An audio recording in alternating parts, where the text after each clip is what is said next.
Where does the story begin? Well, I saw a really nice stag yesterday, really nice, perfectly symmetrical, have to be at least 20, 28 plus, at least. He was probably closer to 30.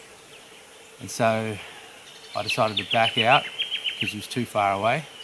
I watched him for a while. Actually, no, I watched him for about 2 hours, following this female around, and she just wouldn't give herself up at all. And they went all the way across the mountain, up that way, then they came all the way back across this way. And he was just following her, like wondering, what the hell are you doing? But it's obviously she didn't want much going on, whereas he did.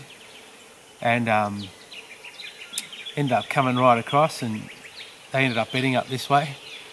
And then last night, I decided to get across where I could and come down the mountain and back up this side and back over the next little ridge there, and where I could see across here and get a shot off at about 220 metres or so.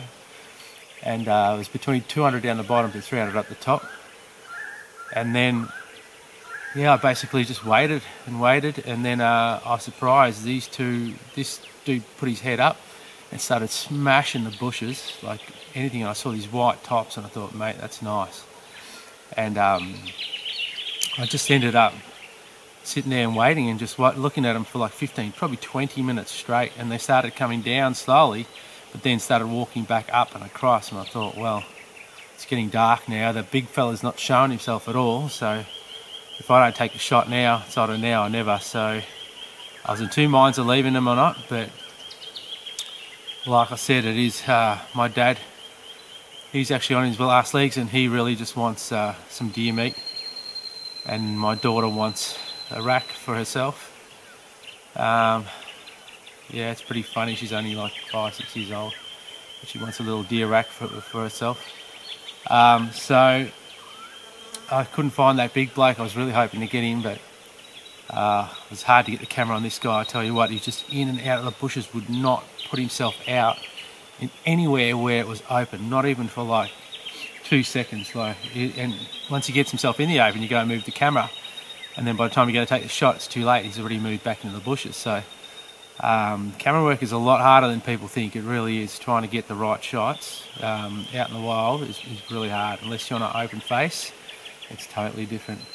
So I ended up getting him just inside the bushes, and there was one spot where he was just about to go into the thick stuff.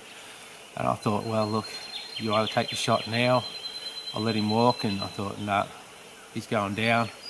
I pushed the shot into him, 338, kicked back, boom. I just lost complete, couldn't see anything. And then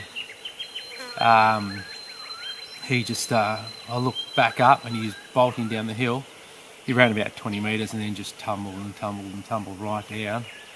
And which is good because it's not as hard to get right back up to where I actually shot him from. So I was pretty happy with that. The shot's going straight through the side here and straight through the heart and back out the other side. And yeah, he wasn't going anywhere. I put the gun on him for a second shot, but he just didn't move at all, just down. So that was it, and I'm pretty happy with this outcome. To take some good meat home and the rack and everything, and just have a nice Father's Day, really. So this one's for the dads. All the dads out there off going for a hunt. This one's for you.